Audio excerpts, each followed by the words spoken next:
theory is this belief that you are secretly saving the world from this satanic cult of pedophiles and cannibals. Does that sound like something you are behind? Or well, I haven't heard that, but is that supposed to be a bad thing or a good thing? I mean, you know, if I can help save the world from problems, I'm willing to do it. I'm willing to put myself out there. Somebody had to do it.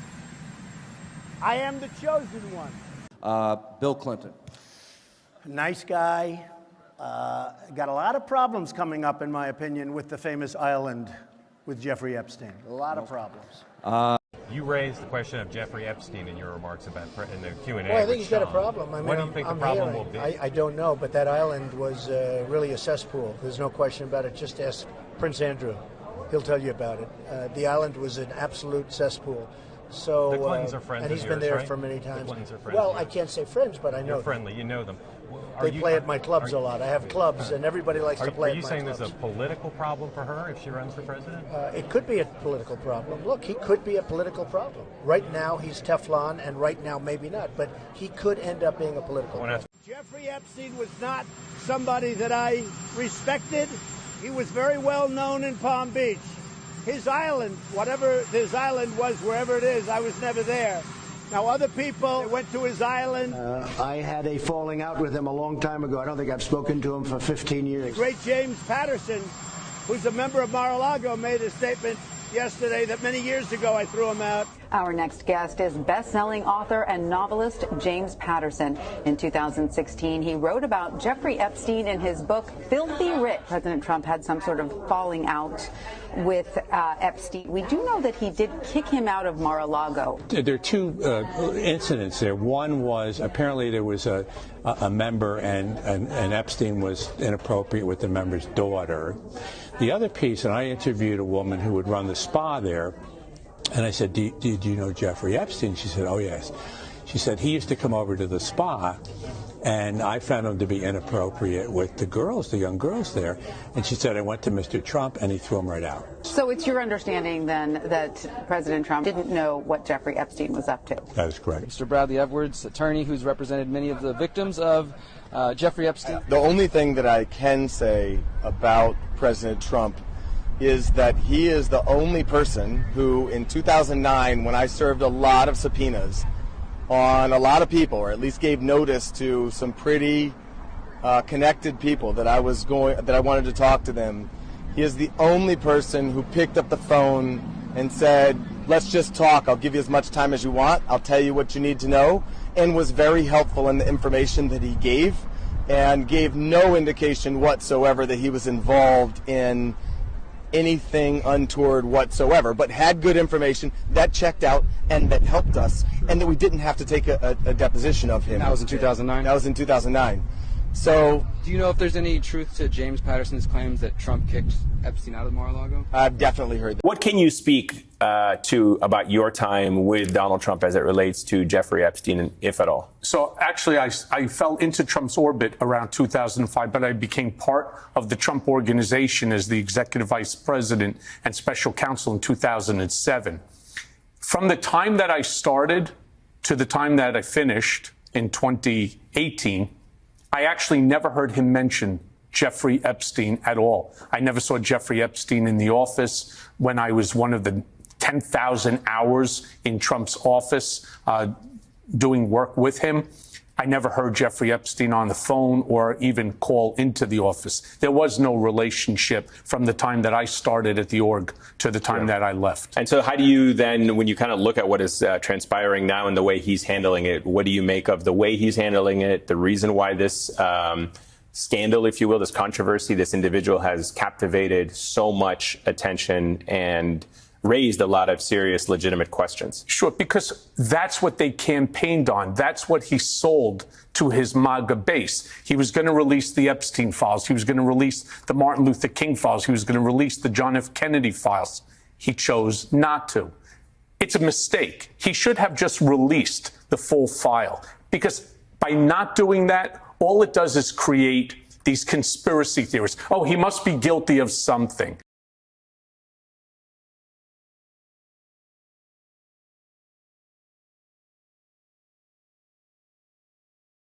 Did you ever observe President Trump receive a massage? Never. Did you ever observe?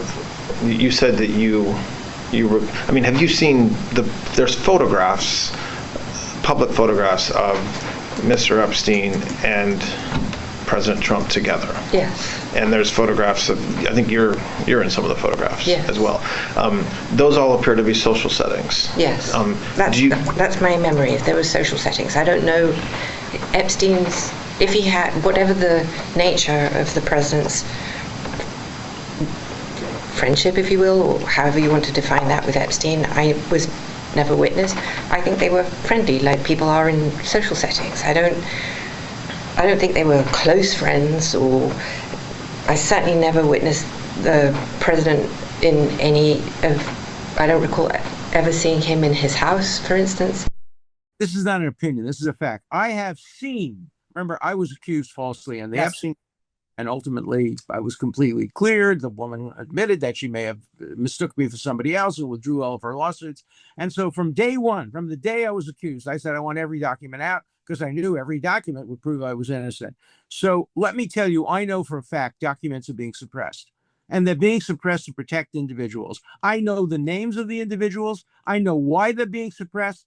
I know who's suppressing them, but I'm bound by confidentiality from a judge and cases, and I can't disclose what I know. But I hand to God, I know the names of people whose files are being suppressed in order to protect them.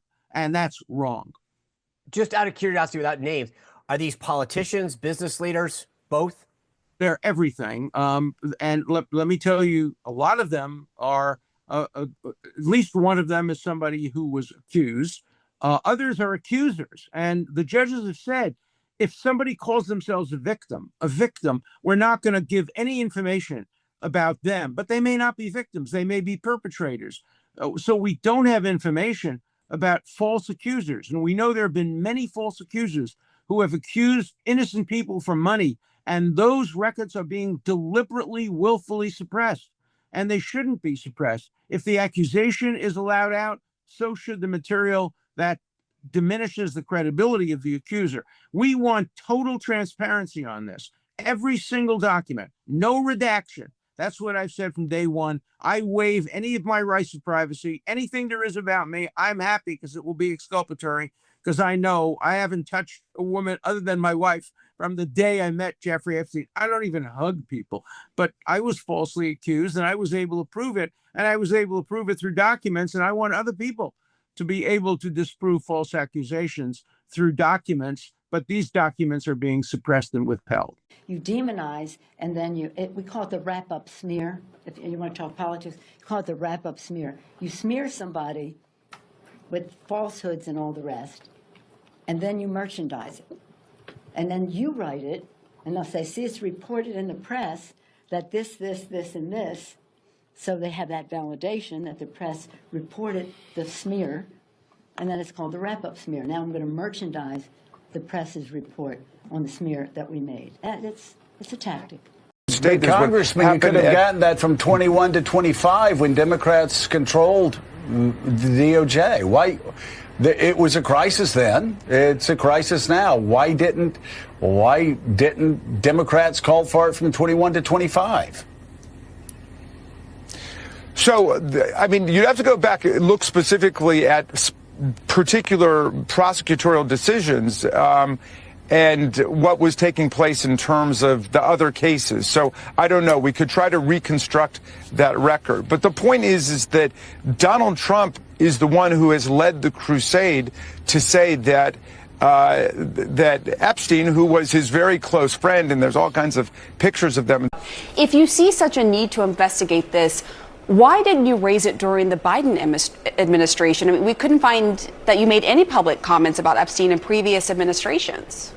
Well, I would have been happy to raise it then as well. Frankly, we were focused on so many different pieces, but I have been one of the Democrats that has been consistent on what I call out Republican presidents for and Democratic presidents for, whether it is FISA, reforms that we need, whatever it has been. I've been pretty consistent. War powers. I've criticized Joe Biden just as I'm criticizing Donald Trump. I think transparency is not something that should happen only when you have a Republican president. It is something that we need for both Democratic and Republican presidents. So then why didn't you call for more transparency earlier during the Biden administration? I'm just trying to better understand why you are so intent now on calling for this.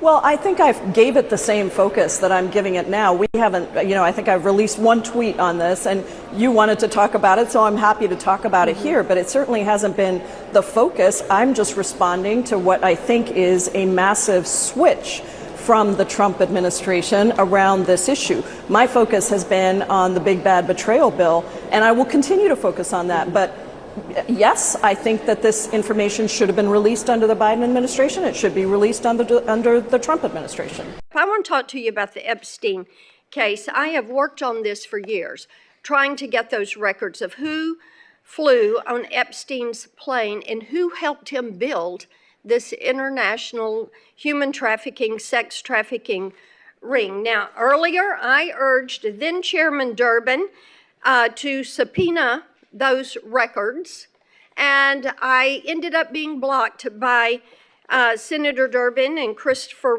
Wray. They stonewalled on this, and I know that breaking up these trafficking rings is important to President Trump.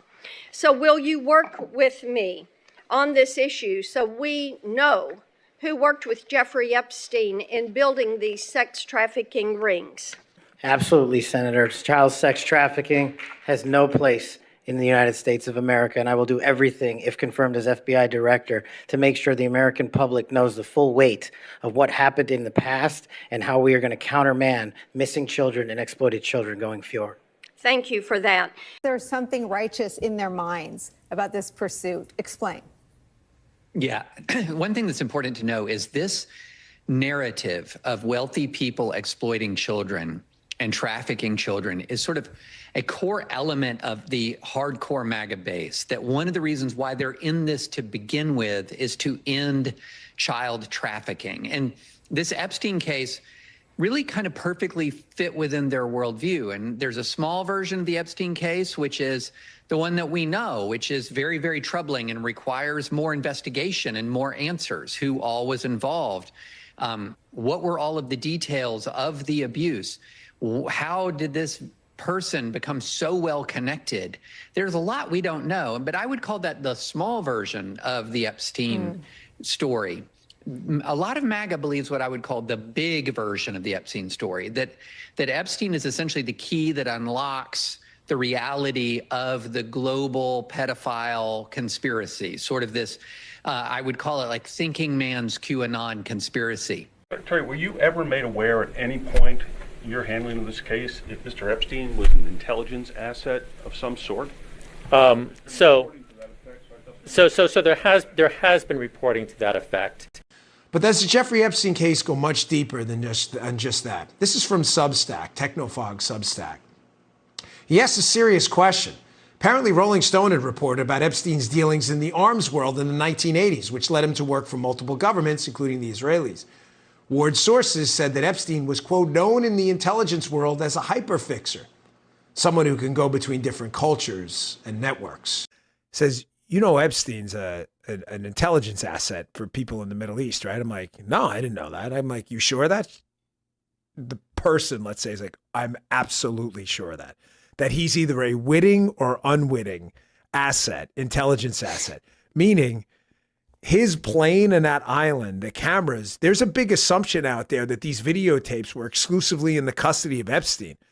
That's a huge mistake. The reason they wanted this story to go away is because there's an assumption like, oh yeah, Epstein had him.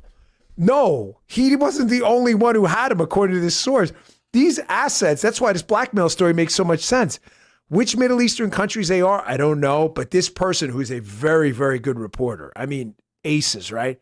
swore Epstein was either a witting or unwitting intelligence asset, and they may have had his plane wired up, and they're the ones who have all this stuff. So the point is, to sum it up, how do you know some of these countries aren't going to some of these power players who aren't making decisions because, hey, you wouldn't want this video out there, right? Taking these shots, this antagonism, this taunting to the intelligence community. You take on the intelligence community, they have 6 ways from Sunday at getting back at you.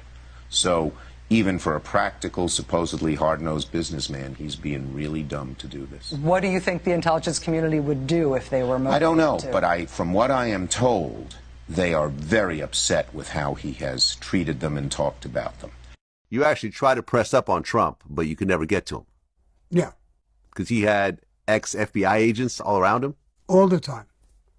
And I tried a couple of times to press him and make arrangements where I could work with him and earn with him. I did that with other big contractors. I had the power of the unions. I could do all kinds of little things, but I couldn't get to him. He wouldn't bite. He just wouldn't bite. He didn't want to do anything like that. And there was layers of people in the middle. One of my guys said, we'll go up to the office. I said, we'll go up to the office. Everybody around him is an ex-FBI agent. We'll go up to the office, we'll get cuffed, and we'll go right to prison. So forget about Trump. He's a legitimate guy. He don't want to do it. Forget about Trump. He's not saying that what Epstein did is a hoax. It's a terrible, unspeakable evil. He believes that himself. When he first heard the rumor, he kicked him out of Mar-a-Lago. He was an FBI informant to try to take this stuff down.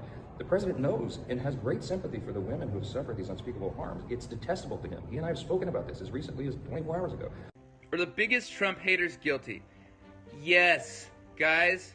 This is one of the main reasons I came out and I did what I did. Because I've been watching for so long the media just attack. They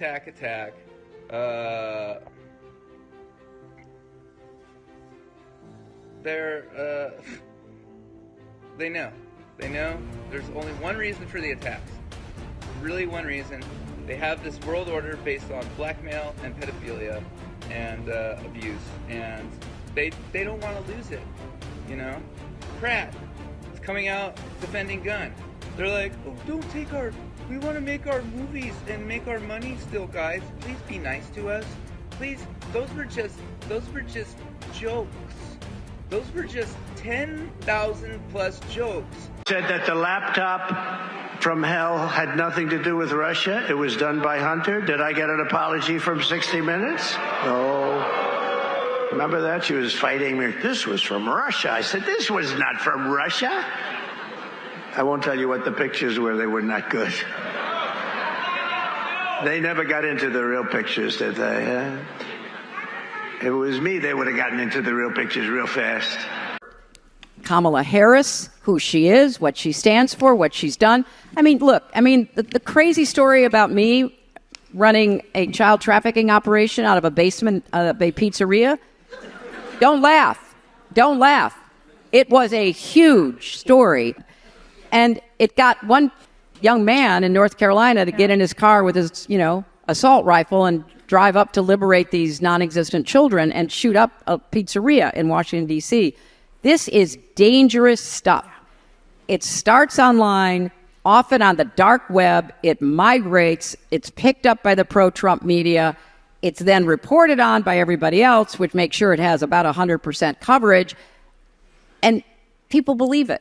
So I don't know what it's going to be, but it will be something, and we'll have to work very, very hard to make sure that it is exposed as the lie that it is. Do you think stuff like Pizzagate, like when they had that guy come in and fire off that shot, I felt like that was a great way to put a halt to all the looking into the Podesta emails. What that was. Because then all of a sudden it's a kook thing. Now it's a crazy person and a dangerous person because he's got a gun. You're causing dangerous people to take their guns. Just like with the vaccines, it's like they always have to make it dangerous, right? Yeah. It's dangerous to say that this might have side effects, right? Because if you read those emails, exactly right. Those emails are bananas. They're not explained. They're talking about young kids who are going to be coming to a party to have fun. They're talking They'll about be in the pizza pool, and they hot will be there for dogs. sure. $65,000 worth of hot dogs flown from Chicago for a White House party. The whole thing is like very weird. Did you ever see the archived Instagram posts from James Alefantis' Instagram? No. Because that's a dark place. So that there's so many layers to Pizzagate that they tried to cover up intentionally for very good reason. Well, how about the logos? Well, the thing is, I avoid, in the way I've talked about it, I've avoided all the symbols and logos and even some of the pizza stuff because I think there's so much more ripe, clear evidence that is way more powerful. And James Alefantis' Instagram account is a great example where... Where can you find it online? So you cannot find it on Instagram anymore. It's only been archived onto other sites, which is kind of sketchy because it's like, how do I know you're not adding photos and stuff? So you kind of have to dig and cross-reference over and over and over to make sure that you're getting sort of like the consensus, because everyone watched as it happened. So people like Liz Crokin, people like Alex Jones, like they saw these things come out. And you can find plenty of different archives of all of James Alefantis' Instagram posts. And there are things like photos of children with their arms taped to tables. And the caption is, looks like a fun time. And then people that have always been commenting on his posts, like the people that are interacting with his posts all the time, have even weirder Instagrams where it's like kill room. And there's a coffin that's open and things like that. There's like a photo of like a walk-in freezer and it's like, man, looks like you've been having a fun weekend. Things like that are just super dark. And a bunch of babies and a bunch of symbolism, a bunch of children. And it's all photos on their Instagram in plain daylight. And they all got scrubbed, obviously. Jesus and that's not to mention Podesta's art collection and the Marina Abramovich connections. It goes on and on and on and on and on.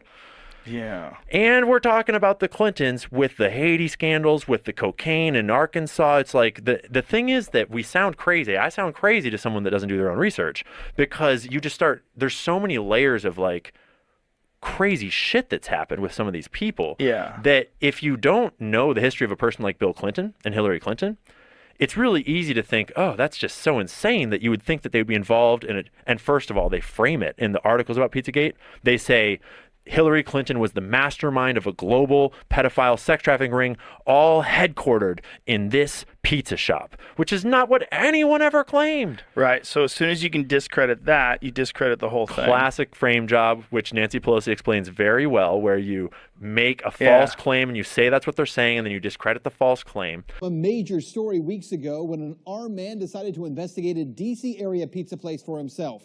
This man right here, he carried a rifle into a pizza parlor and then fired it at the floor.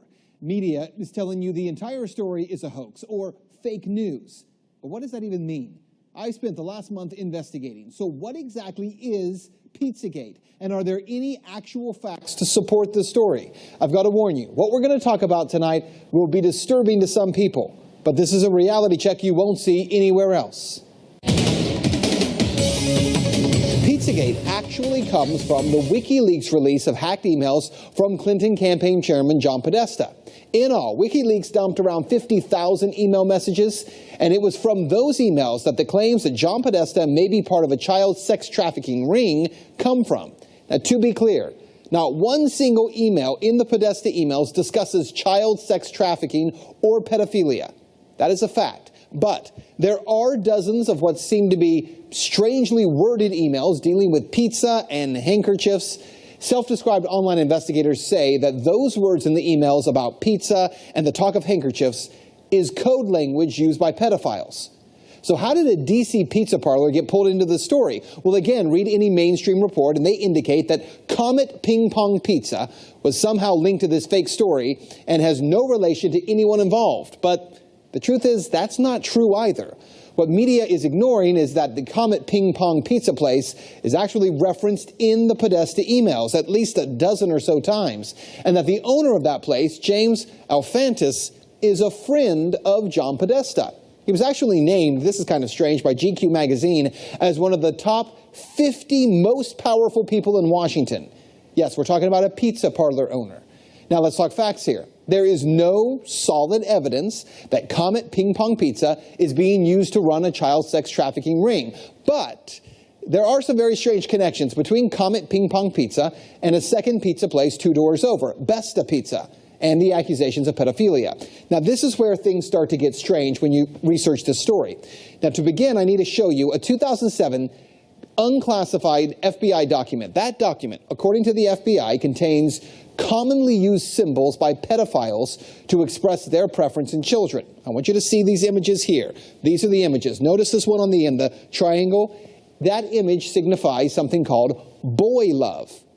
The pizza place next door to Comet Ping Pong Pizza, Besta Pizza, well, this was their logo until only a few weeks ago. Clearly, you can see that the Besta logo actually contains the same image, I'm going to show you again, as that boy lover image. Interestingly, after Pizzagate investigators pointed this out, Besta Pizza changed their logo, and there it is now. They removed the triangle. Also, Comet Ping Pong, owned by Alphantis, is the place where a number of performance artists perform regularly. Two of the groups that perform there, who you can see advertised, by the way, on this Comet Ping Pong poster, include a group called Heavy Breathing and another group called Sex Stains. Well, if you check out the YouTube videos by these bands, Heavy Breathing has songs that do joke about pedophilia, and the band Sex Stains has a video that includes, and you see it right there, that same boy lover symbol. It's nearly identical to the one that the FBI does say is a pedophile code symbol for boy love.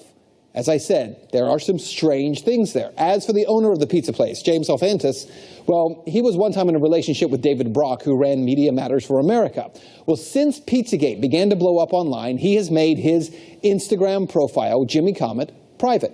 But an archive search of Instagram reveals a number of strange photographs and words with strange and disturbing images associated with them. Look, to the point where we can't show you those pictures.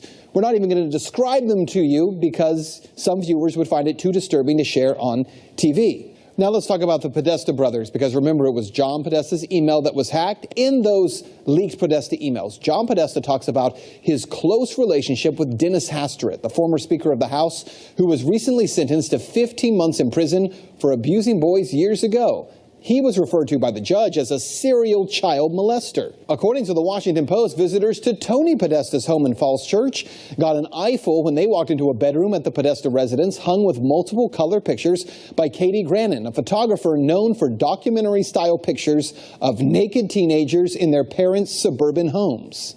And to be clear, that just begins to scratch the surface of how strange some of this stuff is. And bear in mind, we can't get into a lot of the real details of it because of the limits on broadcasting this on television. But it is some very strange stuff. Now keep in mind, again, there is no proof here that there is a child sex ring being operated out of a DC pizza parlor. Investigators have already proven there's nothing to the story, right? Well, actually, no. And that's what you need to know. For all that is here, there has not been one single public investigation of any of this. Not from local police, not from the FBI, no one. And that has to be the big question. Not for Podesta or for pizza parlor owners, but for law enforcement. Based on what may be or may not be here, the big question is, why hasn't any investigation taken place? That's Reality Check. Let's talk about it on Twitter. Everyone knows, of course, Hillary's belief that it takes a village, which only makes sense, after all, in places like Haiti, where she's taken a number of them.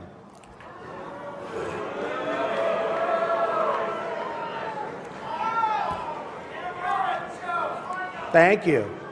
Well, because she takes a tremendous amount of money, and you take a look at the people of Haiti. I was at a little Haiti the other day in Florida, and I want to tell you, they hate the Clintons because what's happened in Haiti with the Clinton Foundation is a disgrace. And you know it, and they know it, and everybody knows Secretary well, CNN has uncovered photos and videos showing Ghislaine Maxwell being honored at a prestigious Clinton Global Initiative conference in 2013, years after she was publicly accused of helping Jeffrey Epstein groom and abuse minors. May I have all of you who we are honoring today please stand up so that you can be recognized. Maxwell was at the 2013 conference representing a nonprofit she founded, the Terramar Project for Ocean Conservation. Information reviewed by CNN shows Maxwell was on a list of people who were approved for complimentary access to the conference, and that access would have been personally recommended by either Bill or Hillary Clinton, according to a source familiar with the... Marjorie Taylor Greene believes, she had never met a conspiracy theory she doesn't like. She believes in something called frazzle drip. I couldn't. Frazzle drip. It sounds like something Lil Wayne uses to get high. What? Frazzle drip. Listen to this. This is a real theory that they have there in the kook town. That there is a video out there that shows Hillary Clinton cutting the face off a teenage girl, wearing it like a mask, and then drinking the girl's blood so that she can obtain a certain chemical that gives her special powers. What we here in Beverly Hills call the vampire facial. You know, interesting to see the crossover between the Epstein client list and Kamala's puppet masters. I bet there's a lot of names that appear in both lists. You know, I think part of why Kamala's getting so much support is that if Trump wins, that Epstein client list is going to become public. Yes. And some of those billionaires behind Kamala are terrified of that outcome.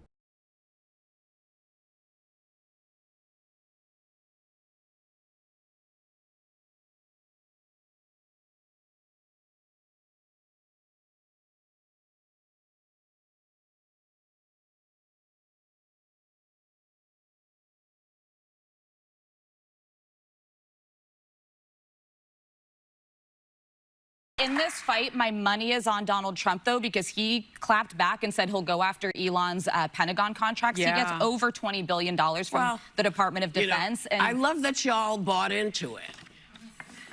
Oh, it's not fake. It's not fake. I do believe it's fake. Oh, you do? Yes, I do.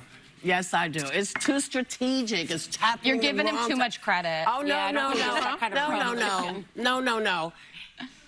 I just feel like, oh, yeah, now suddenly everybody's upset about stuff. I'm sorry. No, this is another distraction to keep us talking not about the stuff we're talking about, but the stuff they want us to do. I'm not buying it. I don't buy them because they lie. Yeah, but both of them are so legitimately crazy. They lie all the time. Listen, they brought a man back. They brought a man back, this gentleman you were talking about. First they said, oh, look at his hands. He's got all these gang signs. Then he's this. And now he's been running people out of the country. He's been, trafficking people. It's like, okay, what else? Bring me more, because I don't believe anything they say anymore, because they have shown themselves not to be the most trustworthy people you want.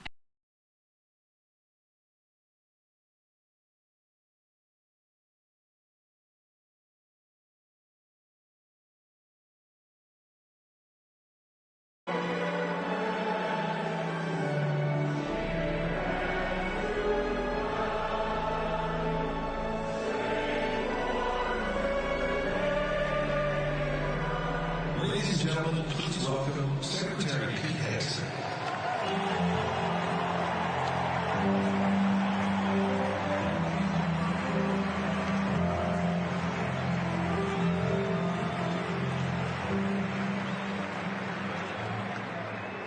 Day after the real proof drops. Not rumors or flight logs, but undeniable footage of world leaders doing hideous, unmentionable things to children.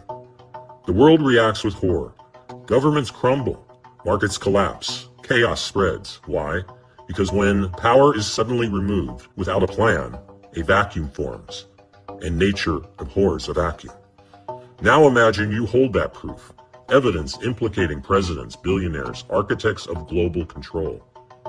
You could release it, or you could use it to force them to surrender, dismantle their networks, and retreat without war. That's not corruption, that's leverage. And leverage is how you remove power without triggering collapse. To the doubters who say Trump is on the list, ask yourself, if that were true, why did they deploy everything to stop him? Lawfare, fake investigations, a CIA-signed Russia hoax, even attempts on his life. If they had the leverage on Trump, they would have used it already. But they haven't, because they don't. I wish Trump didn't have to lie. I wish there were another way. Maybe this bizarre, out of sync with MAGA behavior is the wink and the nod. Maybe acting out of character is the message. This isn't about feelings. It's not about outrage or hashtags. It's about power and how it strategically neutralize. You don't take down the Illuminati or New World Order with a lawsuit. You do it with leverage. Silent, invisible, world-shaping leverage. My friends, we are all anonymous, and welcome to the real world. I am asking your help in the tremendous task of informing and alerting the American people. For we are opposed around the world by a monolithic and ruthless conspiracy that relies primarily on covert means, on infiltration instead of invasion. You have all the money in the world, you have all the power you need. What's the point? What's the end goal? He said the end goal is to get everybody chipped, to control the whole society. Party in the garden, the tower's falling, love in the summertime. Ooh, yeah, yeah. And I'm unified, feeling oh so unified. In the lockdown, in the lockdown.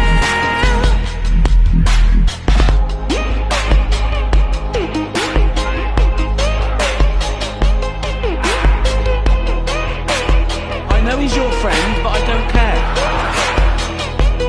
Every day is a gift. That's why we call it the present.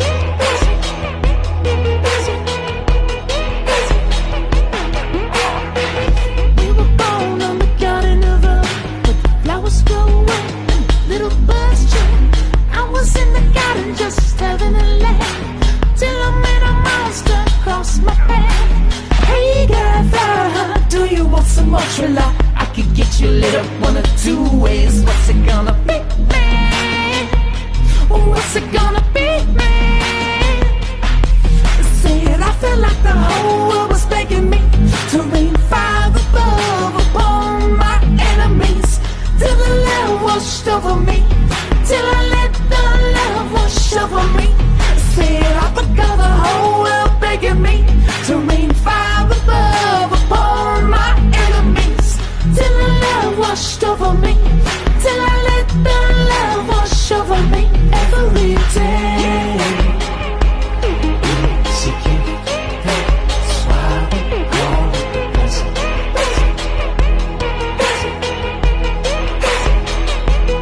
Every day. It's a gift, that's why we call it the present. Breakers, cheers! Can we be saved?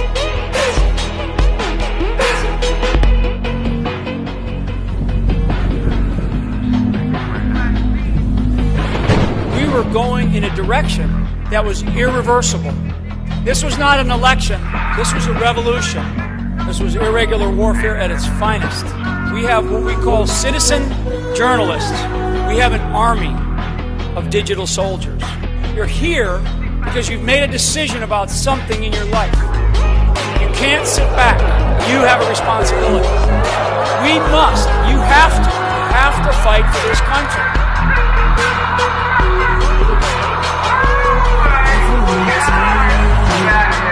He's gonna be biblical.